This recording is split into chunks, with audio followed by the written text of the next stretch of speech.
কিয়ামতের দিনে নূর নবীর শাফাত পাবো না। কেননা আল উলামা ওয়ারাসাতুল আম্বিয়া, আলিমে হাক্কানি যারা নবীর ওয়ারিস কারা হবে? যারা নবীর পক্ষে কাজ করবে। আমার নবীর পক্ষে কি কাজ করবে? নবীর দেখানো রাস্তায় কাজ করবে। নবী পাকের দেখানো রাস্তা কি ছিল? আল্লাহ নবী 11টা বছর ধরে পৃথিবীর অন্যায়ের বিরুদ্ধে লড়াই করেছে, পৃথিবীর জঙ্গলগুলোকে পরিষ্কার করেছে, পৃথিবীর চোর অত্যাচার জালিমগুলোর বিরুদ্ধে লড়াই করেছে। এই 11 বছর লড়াই করে পৃথিবীর গরিবদের হক দিয়েছে, পৃথিবীর গরিবদের করে হাসিয়েছে। পৃথিবীতে নারী জেন্ত পুঁতে দেওয়া হতো, রাসূলুল্লাহ বন্ধ করেছে। পৃথিবীর জমিনে মায়েদের উপরে জুলুম হতো, রাসূলুল্লাহ বন্ধ করেছে।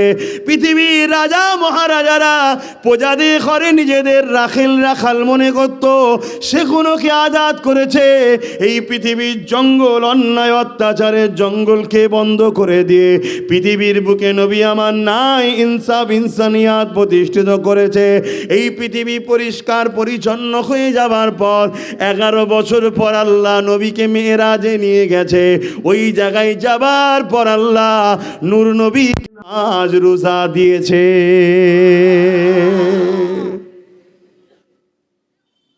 কিছু বুঝলেন? নামাজ পড়তে হবে, রোজা রাখতে হবে, কিন্তু আগে কোনটা? জঙ্গল পরিষ্কার করবেন না? নামাজ পড়তে গিয়ে দেখছেন টয়লেট সব পড়ে আছে, জায়গা পাক করবেন না? এই টয়লেটের থেকেও তো মারাত্মক টয়লেট সুদ। কিছু বুঝতে পারছেন? সুদখোর যদি মসজিদে মার্বেল লাগিয়ে দেয় কি হবে? পাপ হবে তো? বড় মুফতি সাহেব, পাপ হবে কেন? জায়গা পাক শর্ত। জানিনি বললে হবে না, এলেম শিক্ষা করা ফরজ। জানিনি কথা আল্লাহর কাছে চলবে না। তোমাকে আল্লাহ ব্রেন দিয়েছে, বুদ্ধি দিয়েছে, তুমি সব জানলে ব্যবসা কি করে করতে হয়, কি করে কানা বেগুন আর ভালো বেগুন একসাথে চালিয়ে দিতে হয়, সব কি করে না। হুজুর ঘন ঘন এসে গেছে তো, ওই জন্য হুজুরের আওয়াজ উল্টো হচ্ছে এবার নাকি। আর এই হুজুর আনা যাবে না। আপনারা আমার আপন হন, মনে রাখবেন। আপনাদের সঙ্গে দাদা হুজুরের সম্পর্ক করে দিয়ে গেছে আমাদের সাথে, সেই সম্পর্কে আজ করতেছি। কথা বুঝে আসছে? বাবেরা, নজওয়ান তরুণেরা, এ নবী পাকের প্রেমিকেরা, তাহলে আলেম কারা রইল? আল উলামা ওয়ারাসাতুল আম্বিয়া, নবীর যারা তারাই হলো আলেমে হাক্কানি। কথা বলবে নবীর উম্মত গুলোকে আল্লাহ রসুলের সঙ্গে জোড়ার চেষ্টা করবে। যারা কথা বলবে নবীর উম্মত গুলোকে শয়তানি রাস্তা থেকে বাঁচাবার চেষ্টা করবে। যারা কথা বলবে শয়তানদের চালা দুনিয়ার জালিম অত্যাচারী শাসকদের থেকে বাঁচাবার চেষ্টা করবে। এদেরকে বলা হয় আল উলামা ওয়ারাসাতুল আম্বিয়া। তারাই হলো আলেমে হাক্কানি। চলে যাচ্ছেন কেন? বসেন বাপ, আচ্ছা এখানেই বসেন। উঠেছেন যখন মনে মেম্বার শরীফে বসেন। এটা নবীর মেম্বার, এটা স্টেজ নয়। কথা বুঝে আসছে? এখানে আলেমরা কথা বলবে। কারা কথা বলবে? এগুলো সিস্টেম করতে হবে, না হয় ক্ষতি হয়ে যাবে। আমার দেশের প্রধানমন্ত্রী যদি এসে বলে যে আমি তোমাদের একটু নবীর মেম্বারে ওটা কথা বলবো, না স্যার, আপনি সম্মানীয় ব্যক্তি, সম্মানের জায়গায় আছেন, এখানে চলবে না। এখানে আমাদের গ্রামের মসজিদ ও চাষির বেটা তো কি হয়েছে, মৌলানা, উনি কথা বলবে। জোরে বলুন সুবহানাল্লাহ। হ্যাঁ, এরকম মজবুত হতে হবে। আমি ওনাকে অপমান করছি না, আপনি বলুন না, আপনার জন্য বিরাট স্টেজ লাগিয়ে দিচ্ছি, কিন্তু মেম্বার নয়। স্টেজ আলাদা, মেম্বার আলাদা। হয়তো সেই বাঁশখুঁটি একই, কিন্তু না, এটা হুজুরের জন্য, ইসলামের জন্যে। কথা বুঝাচ্ছে? সম্মান আলাদা। জোরে বলুন সুবহানাল্লাহ। আর এই জায়গাগুলো যদি না ঠিক রাখেন তাহলে বাপ আল্লাহ লানত হবে। কথা বুঝছেন? হ্যাঁ, আমার রাজ্যে যদি সিএম এসে বলে যে আমি দুটো বক্তব্য রাখবো, না না না না, এখানে এত খাতির এখানে চলবে না। চলেন, বিশাল মাঠে করে দিচ্ছি, লক্ষ লক্ষ টাকা খরচ করে, আপনি সম্মানীয় ব্যক্তি, ঠিক আছে, কিন্তু এখানে নয়। এখানে আমাদের ওই ভ্যান চালাই বেচারি গরিব মানুষ, ছেলেকে মৌলানা করেছে, ওনার বেটাই এখানে বক্তব্য দেবে। জোরে বলুন সুবহানাল্লাহ। কি ভুল বলা হচ্ছে? নিজের ধর্মের জায়গাটা ঠিক রাখো বাপ। এই জায়গাটা তুমি গুঞ্জাইশ শেষ করে দিওনি। কেন? ধর্ম তোমার আব্বার নয়, আমার আব্বারও নয়, ধর্ম হলো আল্লাহ ও রসুলের। জোরে বলুন সুবহানাল্লাহ। এই জায়গাটা আমাদের ঠিক রাখতে হবে। এইটুকু যদি ঠিক থাকে, এতেও আল্লাহ নাজাত দিতে পারে যে বান্দা যাই হোক নাই হোক করতে পারেনি, কিন্তু ক্ষতি তো করেনি। কি গো, করতে পারেনি কিন্তু ক্ষতি তো করেনি। এটাও কিন্তু একটা বেড়া পার হবার রাস্তা আছে, কিন্তু আজ আমরা তো ক্ষতি করে ফেলছি অনেক। যাক, আলোচনার বিষয় চলে যায়, আমাদের ইমানকে কেন লুটতে চাইছে এই যুবকেরা। যুগে যুগে যুগে যুগে দুনিয়া জমিনে যারা মানুষের খোদা হতে চেয়েছে, তারাই যুগে যুগে আমাদের ওপরে নানা দিক দিয়ে অত্যাচার জুলুম চালিয়েছে। আমাদেরকে তাদের বশ করতে গেছে, আমাদেরকে তাদের কাছে মাথা নত করাতে গেছে। দুনিয়ার সব শ্রেণীকে মাথা নত করিয়ে দিয়েছে। একমাত্র মোস্তফা রাহমাতুল্লাহ দিয়া মোস্তফা জানে রহমত হুজুরের গোলাম কোনোর মাথাকে নত করাতে পারেনি। 30 বছর আমাদের পিছনে ঘুরেছে, 40 বছর আমাদের পিছনে ঘুরেছে, 50 বছর আমাদের পিছনে ঘুরেছে। আমাদেরকে নানান জিনিস দিয়েছে, টাকা দিয়েছে, জায়গা দিয়েছে, সব দিয়েছে। ভেবেছে হয়তো আমাদের গোলাম হয়ে গেছে। যখনই মসজিদের বিরুদ্ধে বলেছে, নবীর গোলাম কোনো ফোঁস তুলেছে। যখনই মাদ্রাসার বিরুদ্ধে বলেছে, নবীর গোলাম কোনো ফোঁস তুলেছে। যখনই কোরআনের বিরুদ্ধে বলেছে, নবীর গোলাম কোনো ফোঁস তুলেছে। তারা বলতে লেগেছে 40-50 বছর ধরে এত খরচ করলাম, তারপরও একদিনে যেই মাদ্রাসার কথা বললাম অমনি আমাদেরকে তুলে ফেলে দিল। এখানে বোঝা গেল ঈমান যতক্ষণ এদের হৃদয়ে আছে এদেরকে কখনো খরিদ করা যাবে না। তাই প্রথমে এদের ঈমানকে লুটে লাও, তবেই এরা বাজারে বিক্রি হবে, তবেই এদেরকে খরিদ করা যাবে। না হয় আমার সিল আমার নোরা আমারই ভাঙবে। ভালো জানেন তো নাকি? তাহলে কেন ঈমান লুটতে চাইছে বুঝতে পারছেন তো নাকি? কি আমাদের লাইফে ঘটেছে না ঘটে? এই বাংলার কথা ভেবে দেখেন না। কেউ 28 বছর আমাদের ঘরে দিয়েছে, কিন্তু যেই একটু ইসলামে আগুল দিয়েছে আমরা কি করেছি বেরো। অনেকে 34 বছর আমাদের সঙ্গে ছিল, যেই মাদ্রাসার বিষয়ে বলেছে উনি বেরো। হয়েছে না হয়নি? তার মানে আমাদেরকে দিয়ে কোনোদিন তুমি রসুলের দিনের উপরে হামলা দিয়ে মনে করুন আমরা তোমার পক্ষে থাকবো। কি হয়েছে না হয়নি?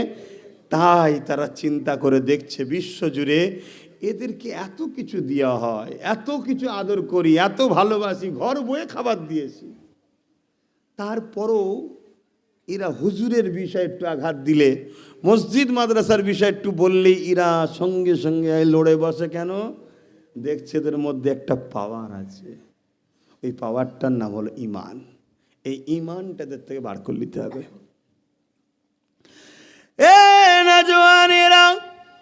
ইতিহাসের পাতা ওরা পড়ে দেখেছে, বদরের জমিন বলে একটা জমিন ছিল। ওই জমিনে একটা হক আর নাকের লড়াই হয়েছিল। ওই জমিনে হকের পক্ষে ছিল 313 জন, আর না হকের পক্ষে ছিল এমন করে 1000-এর ওপরে। যারা অন্যায়কারী জালিম ছিল, যারা আগ বেরিয়ে লড়াই করতে এসেছিল, তাদের হাতে তরোয়াল ছিল, ডাল ছিল, তীর ছিল, বল্লম ছিল। আর যারা হকের পক্ষে দাঁড়িয়েছিল তারা ডিফেন্স করতে গিয়েছিল খাজুরের ডাল নিয়ে। তাদের পায়ে জুতা ঠিক মতো ছিল না, জামা কোনো ফাটা ছিল। এ যুবকেরা, তরুণেরা, বাপেরা, তথাপিও তাদের সংখ্যা বা 313 জন ছিল। 313 জন থাকার পরও, দুর্বল থাকার পরও, অস্ত্র হাতে না থাকার পরও, ডিফেন্সের জন্য ঢাল না থাকার পরও, খালি পায়ে মরুভূমির ওপরে যাবার পরও, ঘোড়া ওঠ না থাকার পরও 1000 যাদের ছিল তার বেশি ছিল তরোয়াল, অস্ত্র, তীর সবই ছিল। তারা পরাজিত হতে বাধ্য হয়েছিল। এই 313 213 জনের কাছে তারা রিসার্চ করে দেখে নিয়েছে কিসের জোরে মেয়েরা জিতলো। সংখ্যা তো নাই, অস্ত্র তো নাই, ক্ষমতা তো নাই, পাওয়ারও নাই, তারপরও কিসের জোরে জিতলো। তারা রিসার্চ করে দেখে নিয়েছে এদের হৃদয়ে এমন একটা পাওয়ার আছে, ওই পাওয়ারটা জোরে এরা জিতে যায়। ওই পাওয়ারটার নাম হলো ঈমান।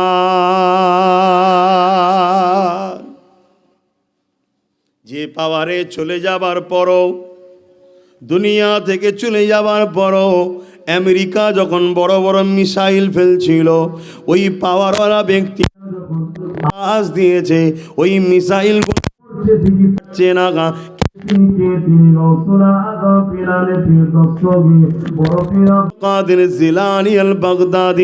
বাগদাদে যখন মুড়ি আমার আব্দুল কাদের জিলানীর বরকতে বাগদাদের জমিনে মিসাইল ফাটেনি। কিসের জন্য?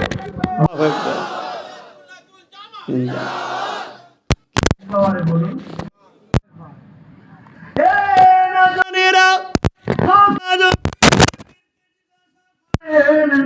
আপনি নামাজ পড়েছেন, আমরা তো পড়ি।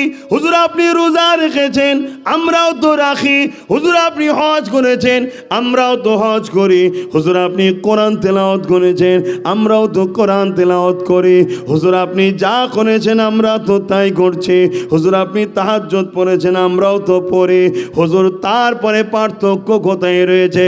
এ যুবক শুনে রেখে দাও, সবটা যা গৌসুল আজমের রয়েছে আমাদেরও তা রয়েছে, কিন্তু গৌসুল আজমের একটা আলাদা রয়েছে যেটা আমাদের দুর্বল হয়ে গেছে। ওটা কোন জিনিস? ওটা কোন জিনিস? গৌসুল আজমের দিলে আর নজরে আমার নবীর শান, মর্যাদা, আজমত, ভালোবাসা যেটা রয়েছে ওটা আমাদের দুর্বল হয়ে গেছে। গৌসুল আজম যেভাবে আমার নবীকে চিনেছে আমরা ওইভাবে চিনতে পারিনি। গৌসুল আজম আমার নবীকে যেভাবে পেয়ার করেছে আমরা ওইভাবে করতে পারিনি। গৌসুল আজম আমার নবীকে যে সম্মান, ভক্তি, আদব করেছে আমরা ওইভাবে করতে পারিনি। এ যুবকেরা, তরুণেরা, বাপেরা, তাই নামাজ, রোজা, দাড়ি, টুপি, হজ, যাকাতের দিক দিয়ে গৌসুল আজমের যা ছিল আমাদের আছে, আমাদের যা ছিল গৌসুল আজমেরও রয়েছে, কিন্তু পার্থক্য হয়ে গেছে এই জায়গায়। গৌসুল আজমের হৃদয়ে আমার নবীর প্রেম, আদব যেটা ছিল ওর তুলনায় আমাদের বড় দুর্বল হয়ে গেছে। তাই তিনি চলে যাবার পরও আজকের দিনে তামাম পৃথিবীর জমিনে কোনো মুরিদ যদি বিপদে পড়ে যায়, হুজুরের ওসিলা দিয়ে যদি সাহায্য চায়, আমার আল্লাহ সঙ্গে সঙ্গে তাকে সাহায্য করে। আরো জোরে বলুন সুবহান। বুঝাতে পাচ্ছি আপনাদের? কি গো, বুঝাতে পাচ্ছি তো নাকি? তাহলে কোন জিনিসটাকে আমাদের থেকে সরাতে চাইছে? ওই গাছের গোড়ার মূল, ওই যে মূল, বুঝতে পারছেন না? যেটা ভেতরে থাকে। কেন দামি জিনিস ভেতরে রাখা হয়? দামি জিনিস গোপনে থাকে, দামি জিনিস সেফটি রাখা হয়। আর দেখুন ডালপালা যদি 10টা ডাল কেটেও ফেলে, মূল যদি ঠিক থাকে আবার গজাবে। আর যদি ওটা কেটে যায়, সব থাকার পরও এখানটাই হুজুর আছে কি? হুজুর শুধু থাকার নাম নয়, হুজুরের যে আদব, হুজুরের যে সম্মান, হুজুর যে প্রেম করতে হবে আছে কি? এটা বার করলিয়া হচ্ছে। আর বার করছে কারা? যারা আমাদের খোদা হতে চাইছে তারা না। তারা আমাদের ছেলে যখন মৌলানা হয়ে বেরোচ্ছে, টুক করে বড় পয়সা দিয়ে কিনে নিচ্ছে। আমাদেরই ছেলেরা হাফেজে বেরোচ্ছে, টুক করে কিনে নিচ্ছে। কথা বলছে সব বলবি, রোজা, দাঁড়ি, টুপি, হজ, যাকাতের কথা বলবি, শুধু নবীদের যুগের কথা শোনাবি না, নবীকে আল্লাহ কত সম্মান দিতে শোনা যাবি না, ও সওয়াজ করতে যাবি না, ফাজাইলে রাসূল বলতে যাবি না, ফাজাইলে আমল শোনা, ফাজাইলে রাসূল শোনাবি না, রবির ফজিলত কি এটা শোনাবি না। কেন? ওটা শুনলেই তো ঈমান মজবুত হবে। আর ঈমান মজবুত হলে আমাদেরকে বদরে যেমন মিটাতে পারে না, আজও মিটাতে। এটা বলবেন না? আমার রজস বিদত, আমার তো কাজই এটা বাপ। কায়ামতের দিন উঠবো, আল্লাহ বলবে কি করেছেন? কিচ্ছু করতে পারিনি। যেখানে গেছি চেয়েছি আপনার বান্দাগণের অন্তরে আপনার হাবিবকে ঢুকাবার চেষ্টা করেছি।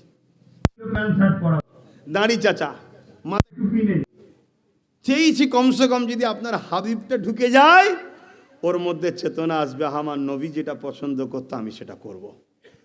এটাই চেয়েছি, আর কিছু করতে পারিনি। যতবার নিয়ে আসবেন নবী শোনাবো, এতে আপনি আনেন চাই না আনেন সেটা আপনার চেষ্টার, আল্লাহ নিয়ে আসবে কি না এলে আল্লাহ জানে। বলেন বলবো না বলবো না? নবীর কথাই বলবো। কেন? ওটা আমাদের মূল, ওটা আমাদের মূল। গাছ এখন যদি ডাল দুটো কম থাকে আবার গজাবে যদি মূল ঠিক থাকে। বাবেরা, নজওয়ান তরুণেরা, তাই বিশ্ব জুড়ে আজ আমাদেরকে দেখতে হবে, আলেমদেরকে হবে, ইমামদেরকে করতে হবে, মুফতিদেরকে করতে হবে, পীরজাদাদিগকে করতে হবে, কেননা আখিরি জামানা, তাই আমাদেরকে একটু চেক করে করে দেখতে হবে। কি করে চেক করবেন?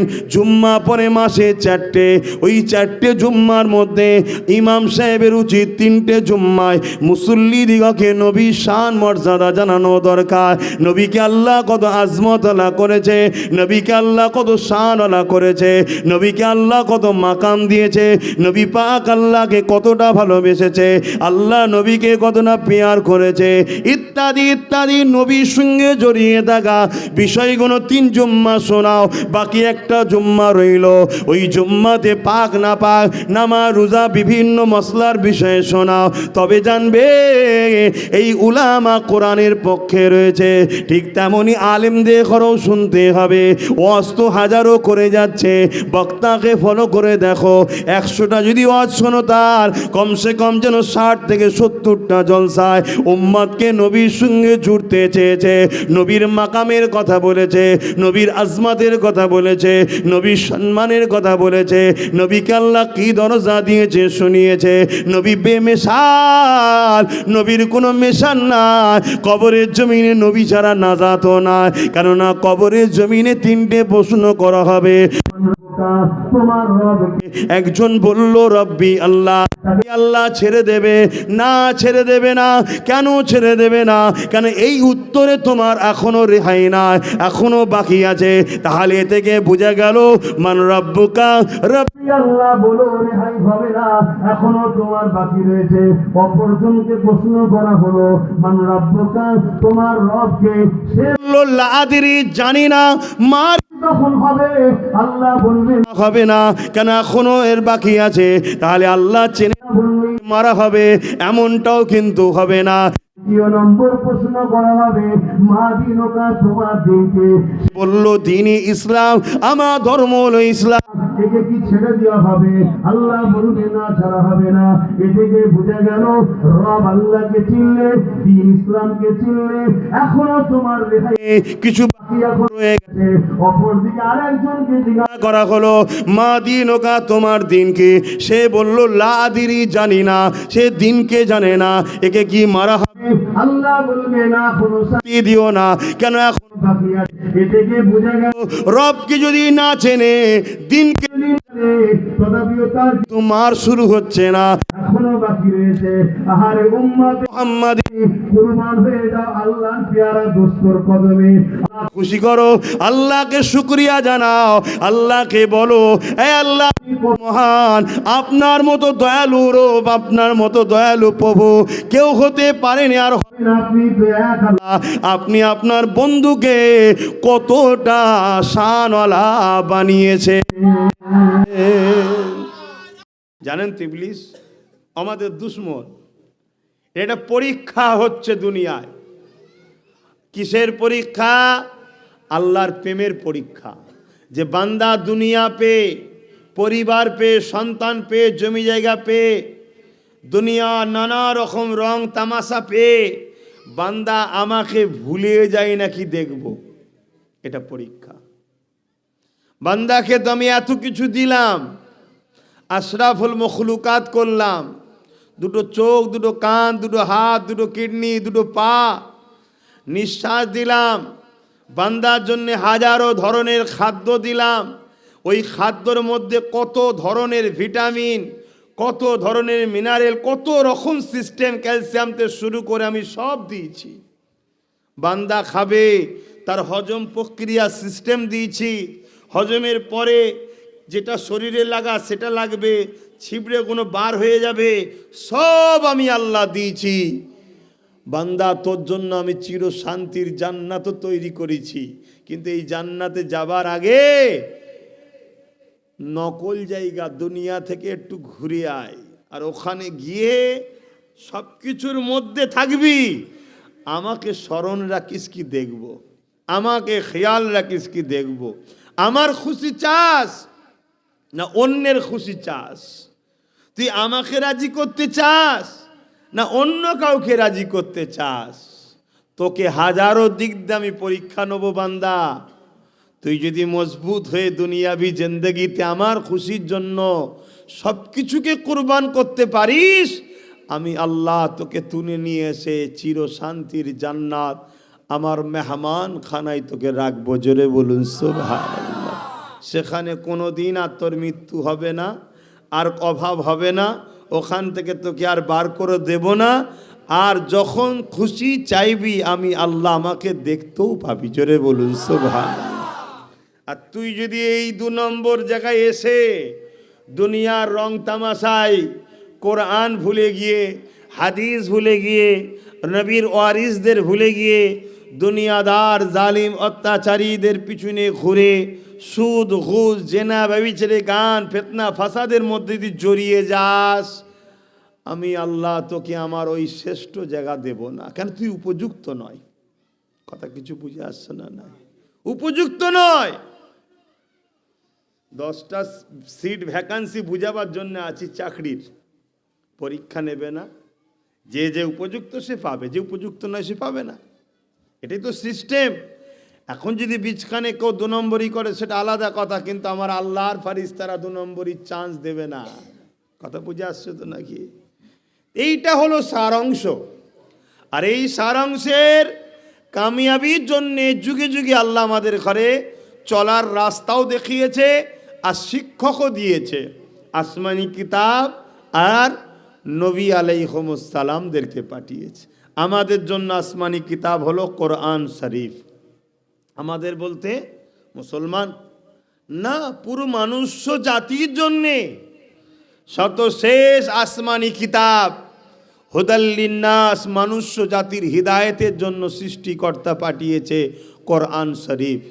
কিন্তু কোরআন বুঝতে গেলে, জানতে গেলে শিক্ষক হলো মুহাম্মদুর রাসূলকে দেখতে হবে। জোরে বলুন সুবহানাল্লাহ। তুমি নবীকে যত পড়বে, নবীকে যত দেখবে, নবীর জীবনী যত আলোচনা করবে, রাসূলুল্লাহর উঠা বসা চাল চলন কথাবার্তা লাইফ স্টাইল যত দেখবে, যত নবীকে তুমি পড়বে, মনে রাখবে কোরআনের প্রকৃত হাকিকাত তুমি জানছো। কেননা আমার রাসূলুল্লাহ হলেন কোরআনের বাস্তব প্র্যাকটিক্যাল। আমার নবীকে আল্লাহ এই জন্যে পাঠিয়েছে, কোরআনটাকে বাস্তব মানুষকে প্র্যাকটিক্যালে বুঝাও। আল্লাহ বলছেন ও আকিমুস সালাত ও আতুজ যাকাত ও সাম। এই যে আল্লাহ বলছেন রোজা রাখো, যাকাত দাও, ওয়াল হজ, হজ করো এবং নামাজ পড়ো, কায়েম করো, এগুলো কিভাবে করতে হবে? নামাজটা কি ভাই বলবেন তো? নামাজটা কি? আল্লাহ তো বলেছে ও আকিমুস সালাত, নামাজ কায়েম করো। আল্লাহ বলেছে অসজুদু ওয়ারকু, রুকু দাও, সেজদা করো। তো এই রুকু সেজদাটা কি? সেজদা যে জমিনে মাথা দিবা আর না পা দুটো ওপরে করে দিয়ে মাথাটাকে নিচু করে দিবা, কোনটা আপনি জানবেন কি করে বলেন? সাহাবা হুজুরদের কাছে যখন আয়াত নবী শোনাচ্ছেন, আল্লাহ তোমাদের ঘরে নামাজ দিয়েছে, কায়েম করতে হবে, সাহাবা হুজুররা বলছেন সেটা কি জিনিস হুজুর, কিভাবে করতে হয়? আল্লাহ নবী বলছে কেন, আমি রয়েছি তো, প্র্যাকটিক্যাল তো এবার আমি দেখাবো। নামাজের কথা এসে গেছে, কিন্তু নামাজের মধ্যে কি আছে? কেবলা মুখী হতে হবে, নিয়ত করতে হবে, তাহারিমা বানতে হবে, কেরাত পড়তে হবে, সূরা মিলাতে হবে, রুকুতে যেতে হবে, তাসবিহ পড়তে হবে, সেজদা করতে হবে, তাসবিহ পড়তে হবে, এভাবে বৈঠক করতে হবে, সালাম ফিরাতে হবে, নামাজ হয়ে গেল। এই যে টোটাল খুলে খুলে দেখানো, এটা হলো মুহাম্মদুর রাসূল। জোরে বলুন সুবহানাল্লাহ। আম্মা জান আয়েশা সিদ্দিকা রাদিয়াল্লাহু তাআলা আনহাকে জিজ্ঞাসা করেছিল, ইয়া রাসূলুল্লাহ, হাবিবাল্লাহ, আমার নবী পাক কেমন? আম্মা জান আয়েশা সিদ্দিকা রাদিয়াল্লাহু তাআলা আনহা বললেন, আরে নবী পাক কেমন আমি আয়েশাও তো বুঝতে পারছি না। খুব ভালো করে বুঝবেন, আর একটু একটু করে ধরিয়ে দেবো। এখন তো কিছু মুফতি মাওলানা আমার নবী পাককে চিনে ফেলেছে, বলছে আমাদের মতো। আর আম্মা জান আয়েশা হুজুর বলছে কেমন আমিও বুঝতে পারছি না। আর এখন কিছু মুফতি মাওলানা চিনে ফেলেছে, বলছে আমাদের মতো। কি করে এরকম কথা শোনা যায় না, যায় না? এই দুই ধরনের আলেম বলেছি না, ওটা ধ্বংসের দিকে। আল্লাহ নবীর পাক আহলিয়া আমাদের আম্মা জান হযরত আয়েশা সিদ্দিকা রাদিয়াল্লাহু তাআলা আনহা বললেন, তোমাদের নবী নূর নবী কেমন আমি আয়েশা বুঝতে পারছি না। হুজুর আপনি তো সব থেকে কাছে বেশি থাকেন, স্ত্রী থেকে স্বামী স্ত্রী সম্পর্ক এত কাছাকাছি অন্য তো কারো হয় না। আপনি তো স্ত্রী হন, আপনি যদি বলেন জানতে পারি না, বুঝতে পারি না, হুজুর তাহলে আমরা কি করে জানবো, আমরা কি করে বুঝবো? অনেক লম্বা কথা, মূল জায়গাটা বলছে। আম্মা জান আয়েশা সিদ্দিকা বলতে লেগেছেন, কোরআন দেখেছো তোমরা, কোরআন পড়েছো তোমরা? সাহাবা হুজুররা বললেন হ্যাঁ পড়েছি, দেখেছে। আম্মা জান আয়েশা সিদ্দিকা বলেন, কানা খুলুকুল্লাহুল কোরআন, আমার নবী পাকের পুরো লাইফটা হলো কোরআন শরীফ। আরো জোরে বলুন সুবহান। ওই ছেলেটা ওনে মোবাইল নিয়ে ব্যস্ত। বলো আমার নবীর লাইফটা কি? এই বলো, যে মোবাইল নিয়ে ব্যস্ত ছিল, বলো আমার নবীর লাইফটা কি? দেখেছো? শোনেন, তো মোবাইল নিয়ে ব্যস্ত। তাহলে কালকে ওকে ভুল বোঝানো সহজ হবে কি? শুনতে হবে তো, যদি শোনো ভালো, আর না হয় তো কালকে তোমাকে তো কেউ ধরে নিয়ে রাসূলুল্লাহর বাড়িতে চলে যাবে। তুমি কি নবী ছেড়ে চলে যেতে চাইছো? হ্যাঁ, তোমার লেবাসে ভুল আছে, তোমার ইউনিফর্মে অনেক ভুল আছে, কিন্তু কমসে কম তুমি যদি এন্ট্রিতে থাকো, কামিয়াবি তো হবে। কিন্তু তুমি তো শুনছই না। এজন্যে বলছি মোবাইলে ব্যস্ত হওনি। মোবাইল তোমাকে অন্য দিকে নিয়ে চলে যাচ্ছে। ছবি উঠছে কিনা, ঠিক কালার এসছে কিনা, এই সব নিয়ে তো তুমি ব্যস্ত আছো। তাহলে কি শুনবে?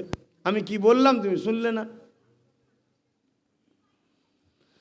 বাপেরা, নজওয়ান তরুণেরা, এ আমার নবী পাখির উম্মাত উম্মতি গণেরা, আমার রাসূলুল্লাহকে যে যত চিনেছে, আমার রাসূলুল্লাহকে যে যত ধরেছে, আমার রাসূলুল্লাহকে যে যত বুঝেছে, সে তত বেশি আল্লাহর দ্বীনকে জেনেছে, তত আল্লাহর দ্বীন বুঝেছে, তত দ্বীনের উপরে চলতে তার সহজ হয়েছে, এবং সে তত দুনিয়া ও আখিরাতের কামিয়াবি পেয়েছে।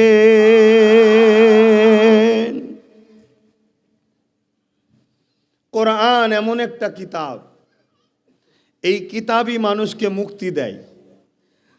আর এই কিতাব যদি কেউ রসুল ছাড়া গবেষণা করতে যায়, এই কিতাবকে প্রকৃত উদ্ধার না করতে পেরে সে পৃথিবী বিখ্যাত কাফের হয়ে যায়। যেমন খারিজি বলে একটা দল আছে, নাম শুনেছেন কি জানি না। তারা রসুল ও সাহাবাদের তরিকায় কোরআন মানতে যায় না, তারা ডাইরেক্ট কোরআনকে ফলো করতে গেছে। খারিজি অর্থাৎ ইসলাম থেকে বেরিয়ে গেছে। তারা সব কোরআনের ওপরেই ছিল, তারা বলতো আমরা কোরআনের ওপরে আছি, কিন্তু প্রকৃত কোরআনের গভীরে তারা ঢুক দিয়েছে। কোরআনটা জিনার ওপরে এসেছে। কোরআন যদি রসুল ছাড়া বেশি অন্য কেউ বুঝতো তাহলে তার ওপরে আসতো। কোরআন তো পাহাড়ের ওপরে আসে নেই, অন্য কারোর ওপরে আসে নেই, কোরআন এসেছে নূর নবীর ওপরে। ঠিক তো নাকি? কেন? কোরআন নূর নবী সব থেকে উত্তম কোরআন বহন করার জন্য। জোরে বলুন। কোরআন মুহাম্মদুর রাসূলকে আল্লাহ বানিয়েছেন। জোরে বলুন সুবহানাল্লাহ। তাই আপনি আম মানুষ, আপনাকে কেউ বলছে কোরআন, আপনি শুনে চমকে যাবেন, ঠকে যাবেন। আপনি নবীর জীবনের সঙ্গে সেটিং করুন। নবীর জীবনীকে আপনি ফলো করুন। নবীর জীবনীকে যদি আপনি ফলো করতে পারেন তাহলে প্রকৃত কোরআন মানা হয়ে যাবে। জোরে বলুন সুবহানাল্লাহ। কেন আজ আমাদের সমাজে তফসির কোরআনের নামে আমাদের কোরআন দেখিয়ে বেঈমান করা হচ্ছে। খারাপ নেবেন না আমার কথা, আপনারা আমার দাদা পীরের রুহানি বাচ্চা, তো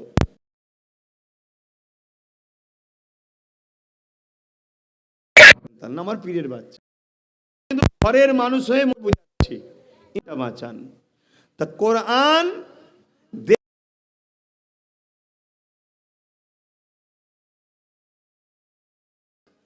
নামাজ দেখে ঈমান চুরি হয়েছে, মসজিদ দেখে ঈমান চুরি হয়েছে, হজ দেখে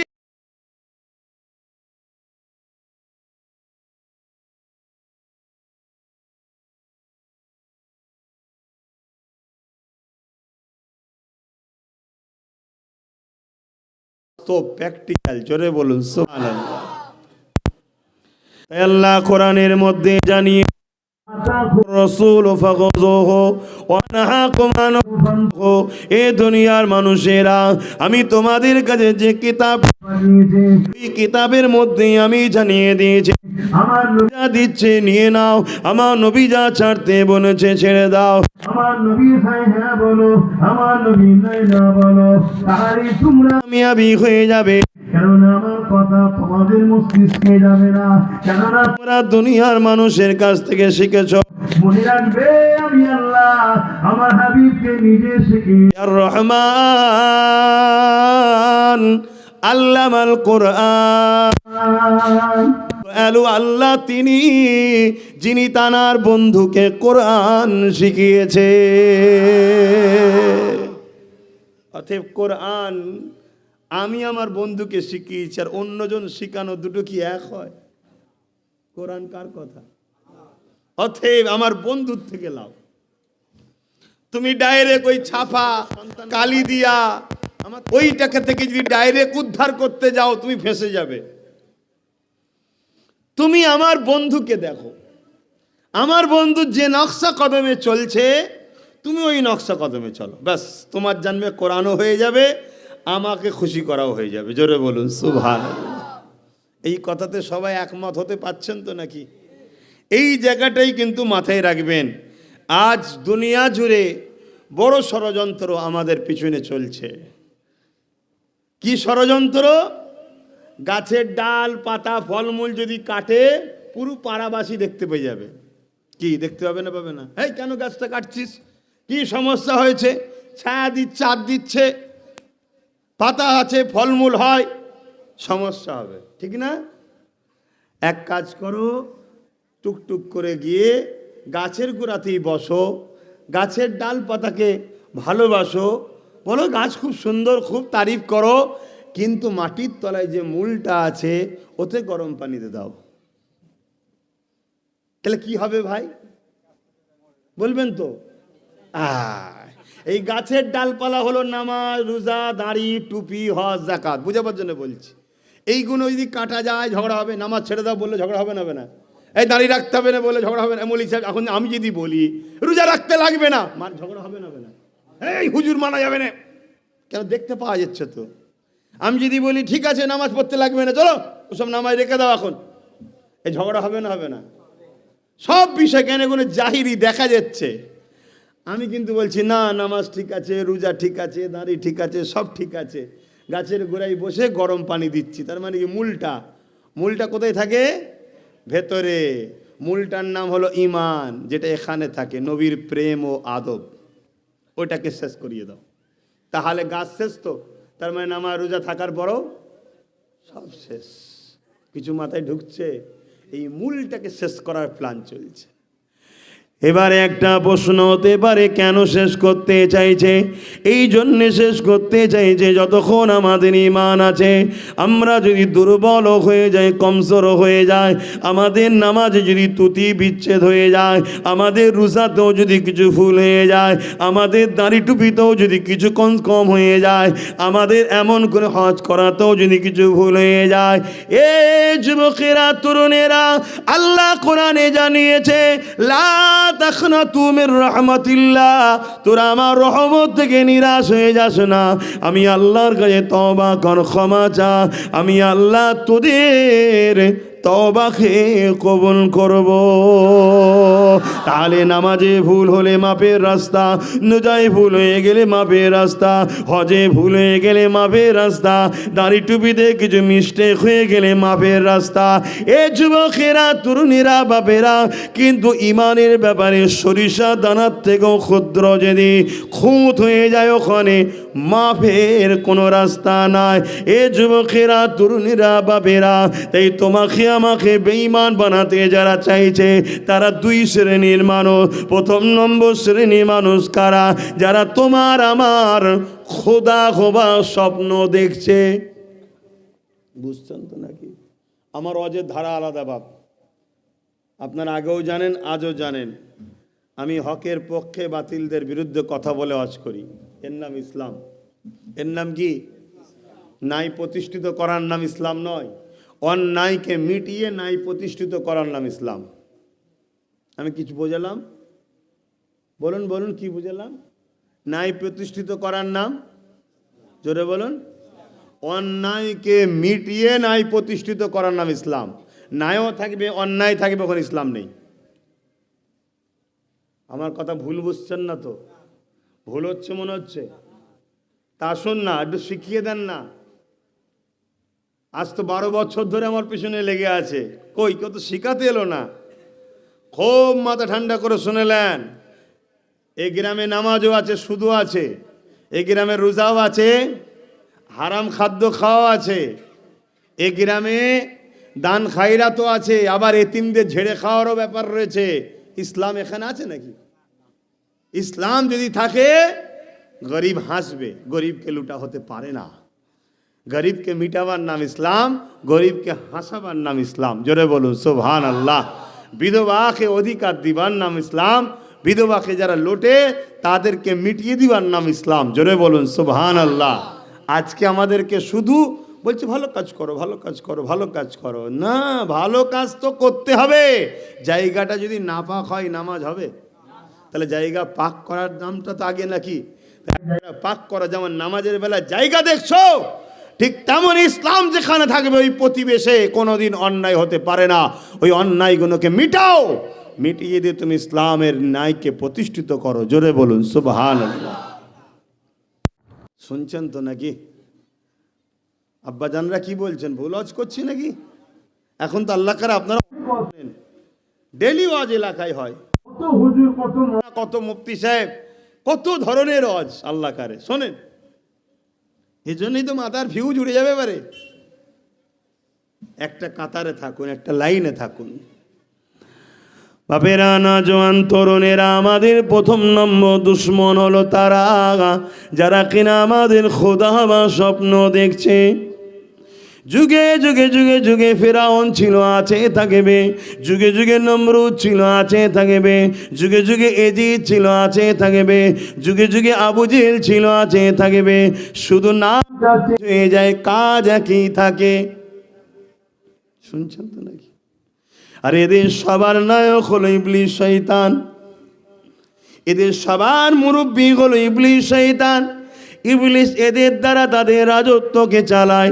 ইবলিস এদের দ্বারা নূর নবীর উম্মতগুলোকে শেষ করতে চায়। ইবলিস এদের দ্বারা বাপ আদমের সন্তানগুলোকে জাহান্নামে নিয়ে যেতে চায়। কেন? বাপ আদমের জন্যই তো ইবলিস আল্লাহ দরবার থেকে লানত পেয়ে তাড়িয়ে দিয়ে দেওয়া হয়েছে। বাপ আদমকে সিজদা করে না বলেই তো আল্লাহ ইবলিসকে লানত দিয়ে কাফের বলে তাড়িয়ে দিয়েছে। ইবলিসের বড় রাগ, আদমের জন্য আমাকে বেরিয়ে যেতে হলো। আমি ফেরেশতাদের কাছে দাদাগিরি দিয়ে বেড়াতাম, আমি জান্নাত যখন খুঁজে ঢুকতাম বেরোতাম। এই আদমের জন্য আমাকে বেরিয়ে যেতে হলো। আমি আদমের ছেলেগুলোকে মেয়েগুলোকে জাহান্নামে নিয়ে যাব। এই জাহান্নামে নিয়ে যাবার জন্য ইবলিস যেমন নবীর পক্ষে উলামারা রয়েছে, ইবলিসের পক্ষেও লোক আছে না নাই? একটু সরাসরি দেবেন। যদি বলেন যে এসব আজ আমাদের ভালো লাগে না, তাহলে বাপ আমি তো অন্য ওয়াজ করতেও পারবো না। তাহলে মৌলানা সাহেবকে দিয়ে দিচ্ছি, একটু ওয়াজ করুন। কেন? ইনারা হক জানলেও বলতে পারছে না। কালকে আপনারাই বলবেন, তো ইমাম বার করে দাও। কি বলে না বলে না? না ছাড়, ইনাদেরও মশলা আছে ছাড় পাওয়ার, আছে মশলা। আল্লাহ নবী বলেছে যেদিন তোমাকে সমাজ নেবে না সেদিন তুমি সমাজ থেকে দূরে সরে যাও। কথা বুঝাস? বাবেরা, নজওয়ান তরুণেরা, আপনাদেরকে বাঁচাবার চেষ্টায় কথা বলি।